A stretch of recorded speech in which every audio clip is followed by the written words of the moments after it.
Chicago's city planning has changed in three major ways after the 1870s. First of all, public transportation is essential for the growth of the city and for transporting workers from city to city.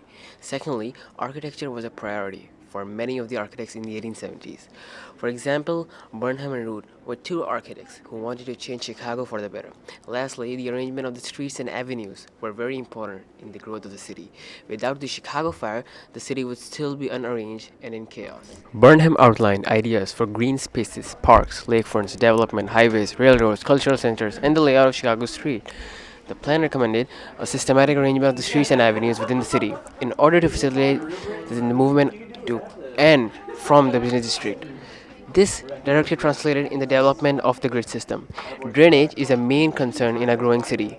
Chesbrough came up with four alternate ideas for drainage systems. One of them was drain directly into the Chicago River. The other was drain directly into Lake Michigan. His second idea was drain into artificial reservoirs to be pumped and used as fertilizers, and lastly, drain into Chicago River. Then by steamboat canal into the Des Plaines River. The final result of all of the ideas was that nearly 50 miles of sewage pipes were laid under the city of Chicago. Then sewage was removed from the Chicago River and put into two canals. This prevented Lake Michigan from polluting from the drainage system.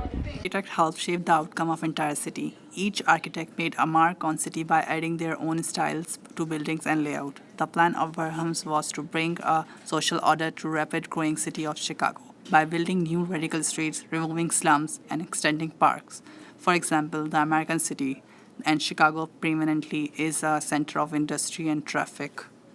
This observation is justification of the plan emphasis on improving commercial facilities, transportation, traffic flows, and general conveniences. Many people believe that they should not only changing the layout of cities but should make it an appealing to their eye.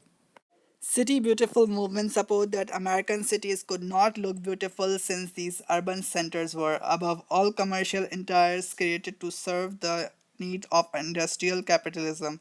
They believed not only that was possible for a city to be both attractive and efficient, but that a beautiful city would function more effectively than an appealing one. The arrangements of streets and avenues allowed for easy navigation throughout the entire city. Before the streets were not arranged in any kind of order, it was almost impossible to navigate through the city in a timely fashion. Son of Burnham's major plans were to bring social order to the rapidly growing city and chaotic city of Chicago.